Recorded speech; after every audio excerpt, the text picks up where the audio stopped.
When adding an event to the Photobooth Operator, the first thing you must do is indicate the client that this event will be for. The Photobooth Operator gives you 3 different options to do so. If you know for a fact which client that you would like to add, because, for example, they're an existing client, you can use the drop-down list to select an existing client.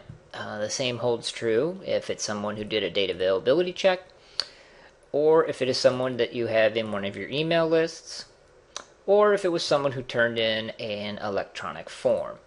Now, these are utilized if you know exactly and precisely who it is. Oftentimes you're not going to. So we provided a nice shortcut. And the shortcut is this. You can enter an email in the box here, and the Photobooth Operator will search for that email address in your client list, the data availability checks, your email lists, and the submissions to your electronic forms. There is a hierarchy order. It will check the existing client first. It will check the data availability check second, your electronic forms third, and your email list last. Once the Photobooth Operator finds an email address in anything but an existing client, if you go ahead and complete the add event process, then that email will be removed from the other lists so that it will not continue to pull from there, and also so that you don't make the mistake of marketing to existing clients. You can also add a client from scratch if you know for a fact that they are not in any of those lists at all. We've already added a test account in one of these lists, so we're going to go ahead and enter. We hit Tab. The Photobooth Operator then searches all the list, and it populates what information it finds here. So in this case, we just kind of put in general information for first, last name, address, phone, and email address. You now have 4 different tabs that contain information that can be filled out. Of particular note here is that in order for you to add an event, the only required information is a client's first name, last name, their email address, and the event date and time. Nothing else is required to add an event to the Photobooth Operator. Obviously, all the other things are required to utilize the full power of the Photobooth Operator.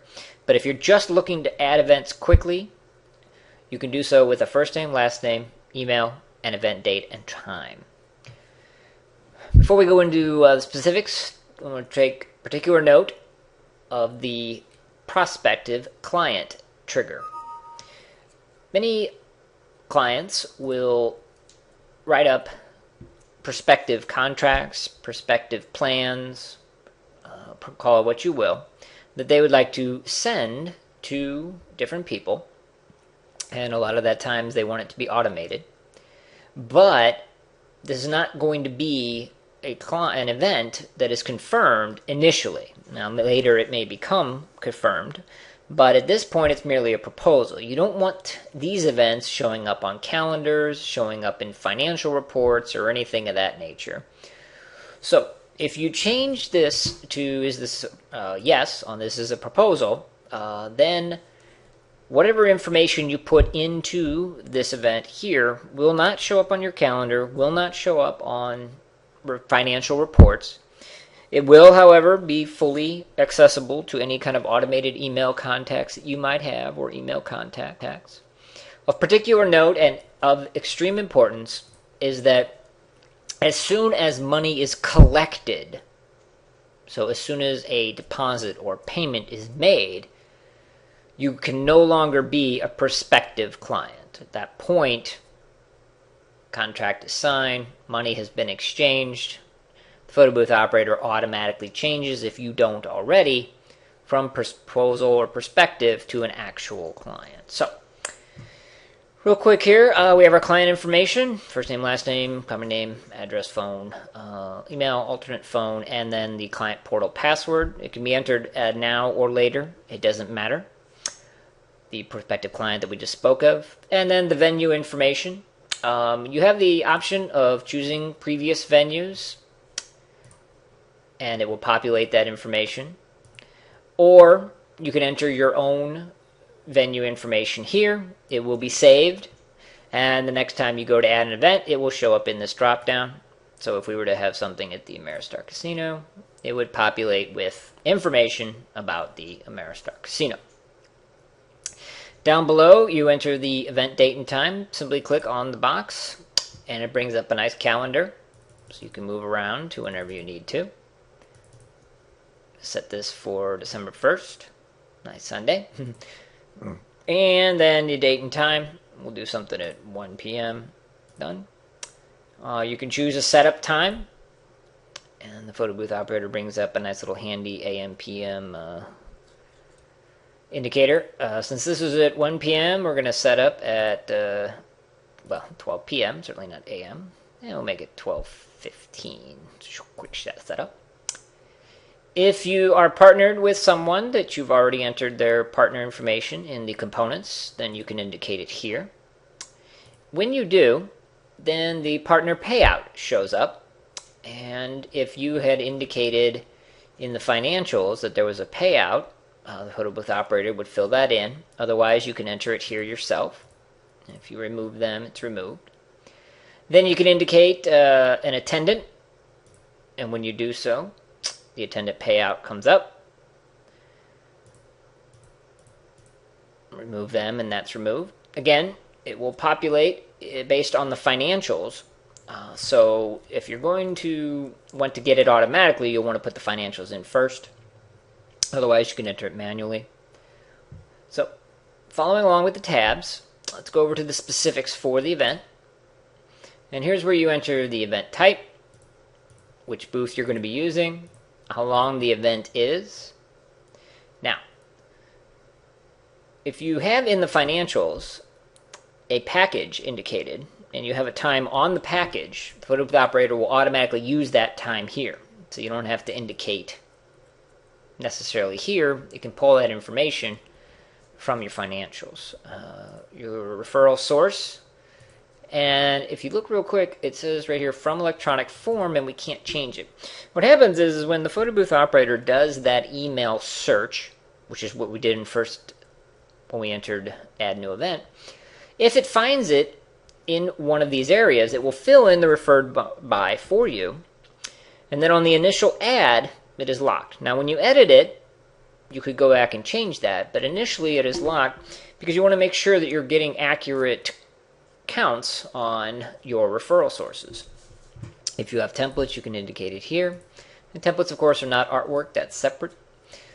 If you were going to provide a reprint passcode for the reprint portal, you can do so here. You can come back and do that later. If reprints are free, you can yes or no. And if the contract has been sent to the client, you can indicate it here. If you have an automatic task scheduled to occur after the event is added that sends a contract out to a client, then the Photobooth Operator will automatically indicate that here. This is just a shortcut if you don't have it. Any notes you can fill in here. And then if you've previously set up custom fields, and you can watch the video tutorial on that if you haven't already, then you can complete your custom fields here. The financials, which we spoke of before, is where you have the opportunity to enter all the financial aspects of this event, insofar as what package, what extras. If it is occurring, you can also put in a deposit or a payment. These, of course, can always be edited later, and different areas of the Photobooth Operator have shortcuts to do this. But if we're going to go ahead and add the 2-hour package, brings up what you have as the default cost. Obviously, it's all editable if you have special arrangements with your clients. And then it also keeps track of tax if the package or the extra happens to be taxable. The last tab are any tasks that have been set up. The Photobooth Operator is going to let you know about them. And as you can see, it has quite a few triggers set on this. Just so that we don't send a bunch, we're going to set them all to no. You can obviously change and alter those. Perhaps you have some agreement with a client or a request from a client that they don't want something sent. Or, it's anything you want here.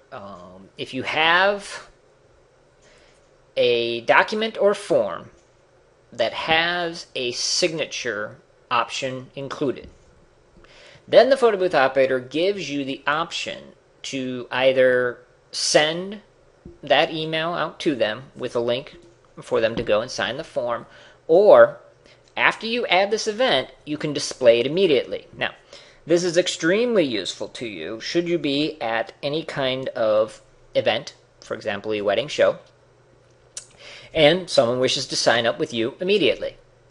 You can quickly, using your tablet, log on to the Photobooth Operator, enter what information you have about them, name, address, phone, email, which package they want in the financials. Then, since you've already got the tasks set up to automatically send them the signable contract, this option comes up. Do you want it to display immediately? You click yes, and when the event is added, you will be sent immediately to the same screen that they would have with their full contract and the signable area. Hand the tablet over to them, have them sign it, and boom, everything's captured, set, and that client is locked in and ready to go immediately there on the spot. Now, you may not have any tasks scheduled at all, so this area can be blank. But the Photobooth Operator does give you an option to manually enter something, and this is per event, so it's always blank. So you could send an email out right now, or a form, attach a document, and if you're going to send an email, you'll need a subject line. So we've got all our information in. We're going to go ahead and add the event. Photobooth Operator lets you know that it's saving. And then when it's finished, it sends you back to the front screen. And see that our first last at Ameristar Casino on December 1st, 1 p.m., which is not a prospective event, has been added. And then we have our usual options available to us.